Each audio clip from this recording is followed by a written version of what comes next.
Olá, seja muito bem-vindo ao nosso Momento Consulte. Ao meu lado, Darcy Zangelini Júnior, nosso consultor jurídico aqui da Consulte, e eu, Gilberto Meira, também consultor jurídico desta mesma Consulte. E o tema que nos traz aqui hoje, Darcy, é um tema que nós já tratamos lá no episódio 39 do nosso Momento Consulte e envolve a pejotização. E é aquela coisa muito engraçada, né? Porque muitas vezes a decisão do ponto de vista tributário não tem consequências na área trabalhista, ou tem. E aqui nós estamos experimentando uma consequência.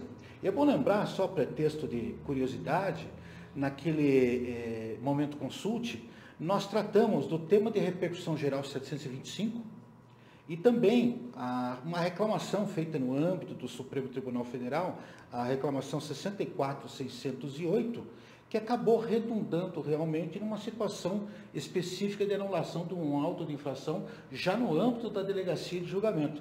E qual a nossa surpresa? Que isso acabou trazendo frutos para a área trabalhista. É bom lembrar que quando falamos em pejotização, seja por questões de ordem tributária ou trabalhista, nós temos alguns casos muito famosos no Brasil, né? Por exemplo, o caso da repórter Raquel Sherazade contra o SBT, o caso Felipão, que foi o primeiro caso clássico, Gustavo Kirten, né? E também o caso Neymar. E agora há uma reversão do entendimento, na medida que até então, pelo menos no âmbito trabalhista, se considerava que a pejotização era fraudulenta, né? E parece-nos que nós tivemos evolução, não é isso, Desse? Gilberto, tem uma discussão que está na imprensa, para quem quiser acompanhar, uma insatisfação do Supremo em relação à Justiça do Trabalho, porque muitos tribunais regionais, mesmo embora julgados, já que você mencionou, além de outros, como a arguição de descumprimento do preceito fundamental 324, ação declaratória de constitucionalidade 48, ações declaratórias de inconstitucionalidade 3961 e 5625, e o tema 725, julgado sobre a sistemática da repercussão geral. Fiz questão de mencionar para que as pessoas tenham ideia do volume de casos já analisados pelo Supremo. E aqui, além daquela reclamação que eu citei, nós temos também um recurso extraordinário, o 958-252, que também trata do tema, no âmbito do STF. E, não obstante tudo isso, no aspecto da seara trabalhista, os julgadores ainda não relutam em aceitar essas novas formas de regulamentação do trabalho. Mas antes, Gilberto, só queria deixar claro aqui que nós não somos também expertos na área do direito do trabalho. A nossa função aqui como consultores é apenas dar o norte, porque toda e qualquer questão que afeta o direito do trabalho, aqueles que nos assistem precisarão consultar o profissional específico da área. Especializado, perfeito. Exatamente. Perfeito. Nosso papel aqui é alertar e chamar atenção. Exatamente. Por isso nós chamamos de momento, né? É apenas um momento de atenção. No caso aqui, Gilberto, a mais recente novidade que você comentou foi uma outra reclamação, a de número 68964, julgada no Tribunal Regional do Trabalho da 10ª Região do Distrito Federal, em que o reclamante conseguiu êxito. No caso, era uma arquiteta que moveu uma ação contra uma construtora, vindicando efeitos típicos da relação de emprego quando ela havia sido submetida à pejotização.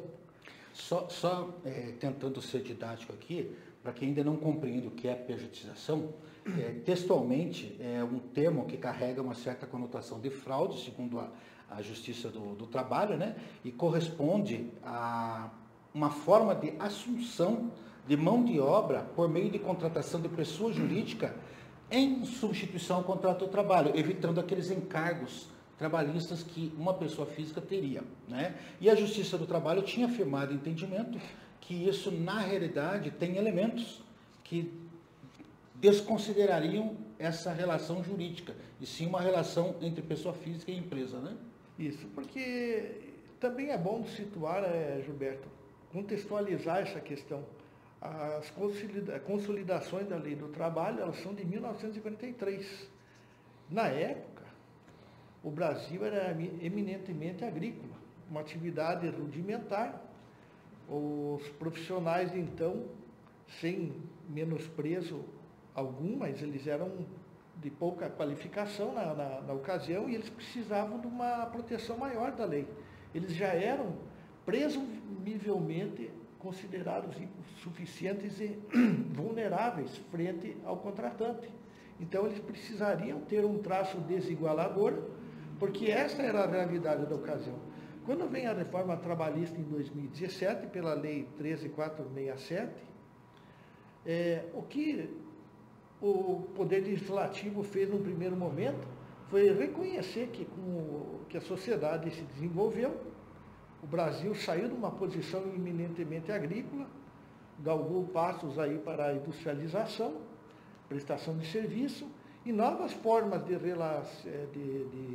normatizar as relações de trabalho surgiram. Então, o Legislativo nada mais fez do que reconhecer isso. E o Supremo, no segundo momento, atribuiu-lhes validade, porque a lei já sai com a presunção de legitimidade, certeza, exigência. Agora,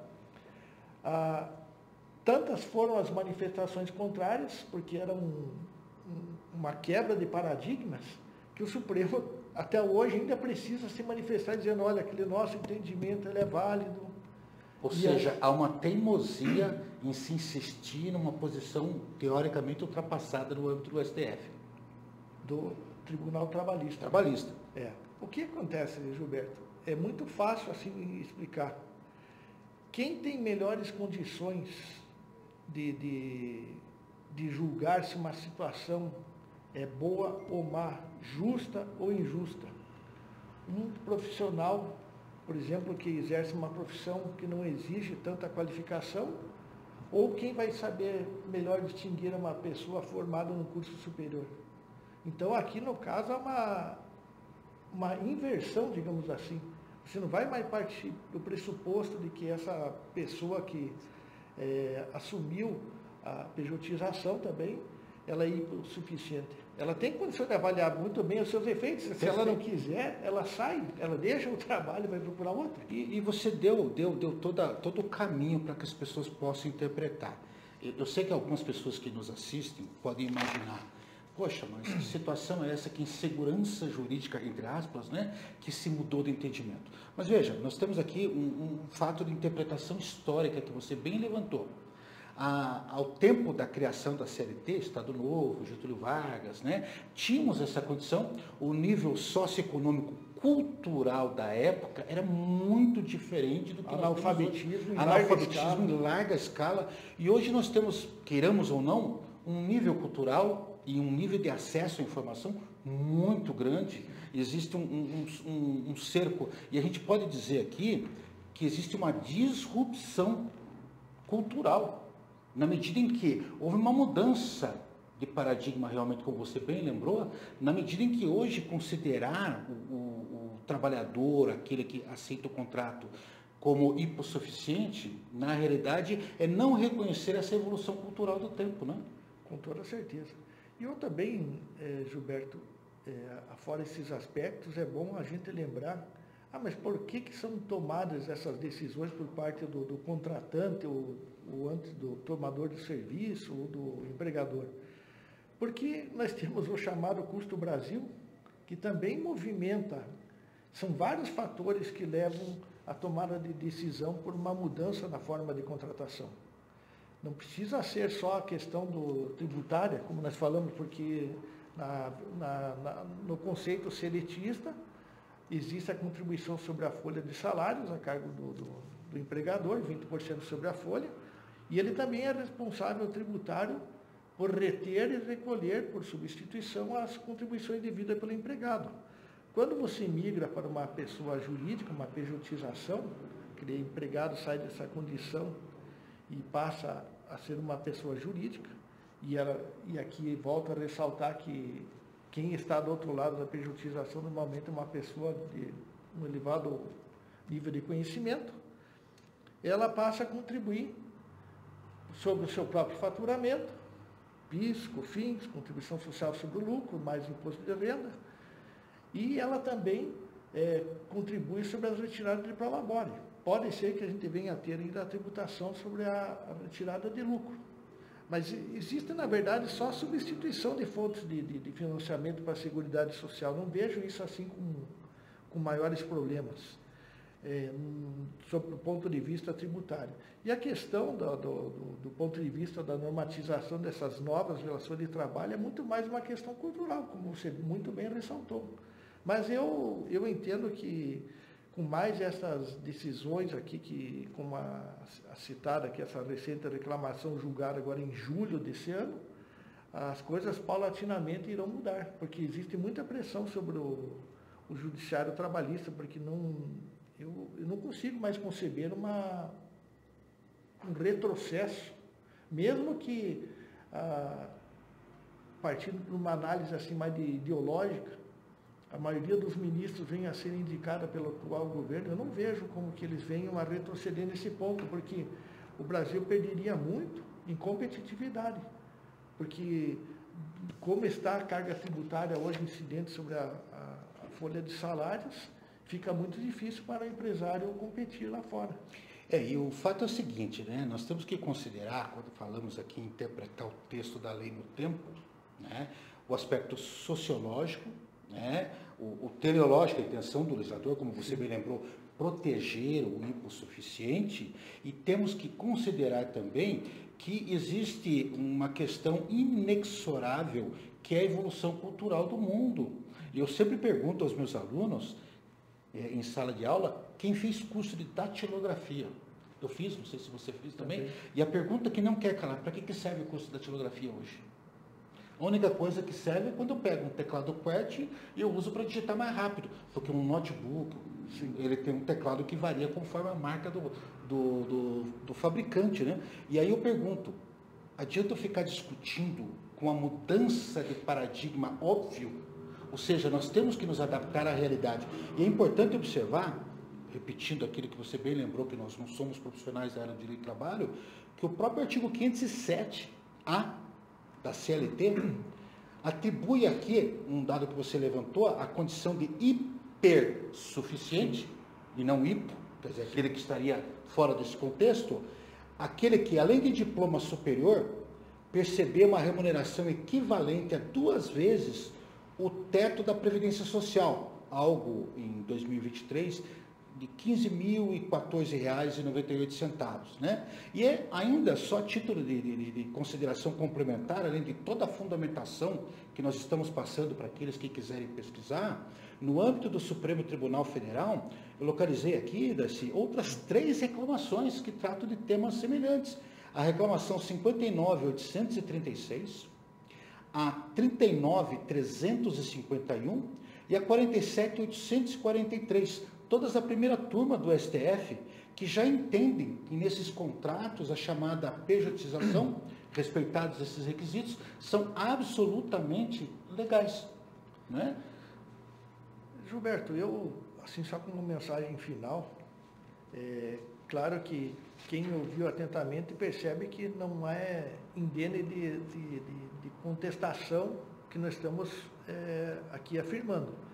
Por isso que é importante que a empresa, quando for tomar essa decisão, o empresário, ele converse com uma pessoa para que identifique, dentre os vários elementos da empresa, aqueles que trarão maior ou menos risco de discussão. E para que o profissional oriente, segundo esta interpretação legal e constitucional, e até caminhando para ser jurisprudencial, né? O caminho a ser adotado para que isso não seja fraudulento ou uma simulação, né? Nós temos que tomar esse tipo de cuidado. Porque nas ações trabalhistas que os profissionais vierem a mover, sempre serão, o que será realçado pelo autor da ação, são os elementos lá de vínculo hierárquico, subordinação, né? Habitualidade. Então, precisa sempre tomar o cuidado de, por exemplo, quando você faz uma mudança, que essa mudança realmente ela afete vários setores. Se for unicamente para fins tributários, por exemplo, para recolher menos tributo, o seu sujeito pode sim estar em risco e pode ser autuado. Não que ele não vá ter direito de defesa e essa defesa seja, o que tudo indica assim, será muito consistente, mas ele vai ter problema. Importante observar, então, aqueles que nos assistem, que tanto Darcy quanto eu, deixamos bem claro que isso é realmente um fato relevante, e por isso nós trouxemos ao Momento Consult, né? Mas é fundamental que aqueles que nos assistem não percam a noção de que a pessoa indicada para te dizer é o teu profissional do direito do trabalho, o teu advogado que te atende e que tem essa noção e vai dizer, olha, neste caso nós temos uma situação de fraude, neste outro caso nós não temos, ou seja, como fazer para seguir a lei. De qualquer forma, ele é a pessoa indicada e fica aqui o nosso alerta, não é isso, Darcy? Exatamente, eu acho que a nossa função hoje seria apenas chamar atenção e colocar uma pulga atrás da orelha daqueles que querem fazer. E é bom lembrar que a decisão do STF levou em consideração, além disso, a liberdade empresarial, sim, os princípios da liberdade.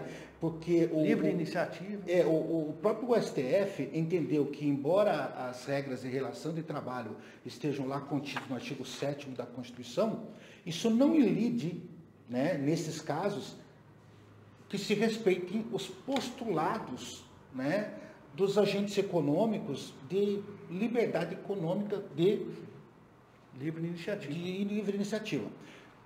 Dito isso, fica aqui o nosso convite para que você continue nos acompanhando. Lembrando aquilo que eu sempre lembro ao final dos nossos encontros. Primeiro, aqui embaixo, você tem uma sinetinha para se inscrever. E toda vez que houver um vídeo novo da Consult, você será informado para que você possa assistir. Segundo, o likezinho, né? A gente vê que bastante gente está assistindo, mas não estão dando o devido like. O like, do ponto de vista de importância e relevância para efeitos aí de estatística, é muito importante. Então a gente pede aí, não esqueça do nosso likezinho.